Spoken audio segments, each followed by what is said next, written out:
الرحمن الرحيم. احنا ده الاسانسير اولا، وشقه في دورين الشقه، واحنا في حي المنتزه في الدور التاسع. بنخش بنلاقي شقه الريسبشن بتاعها بلاط زي ما احنا شايفين، وواسع كبير، في ابلكار هنا هو بيلت ان في الحيطه، وبعدين بلكونه.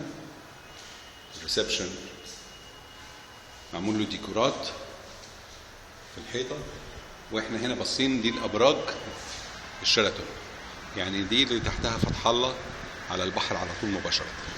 هي العمارات طلعت حواليها فمنعت الرؤيه.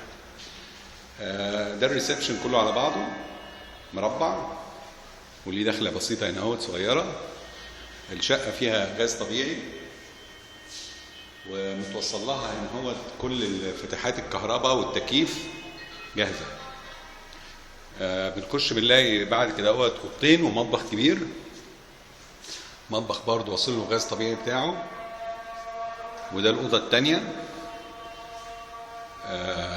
اوضه كبيره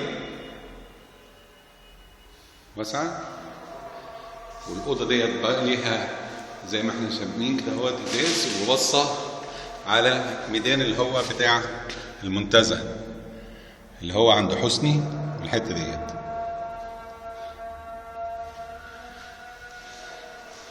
وبعدين في حمام كبير برضو متوضب توضيبه ومعمول له ديكورات وسيراميك محترم. ودي الاوضه الثانيه برضو اوضه كبيره ومعمول لها توصيلاتها الكهرباء بتاعتها وكل حاجه. الشقه جاهزه للسكن مباشره، مش محتاجه اي حاجه، ومعروضه للبيع فقط بسعر مغري جدا. ومزيد من المعلومات حسين ابو شنب، عينك لاداره الاملاك.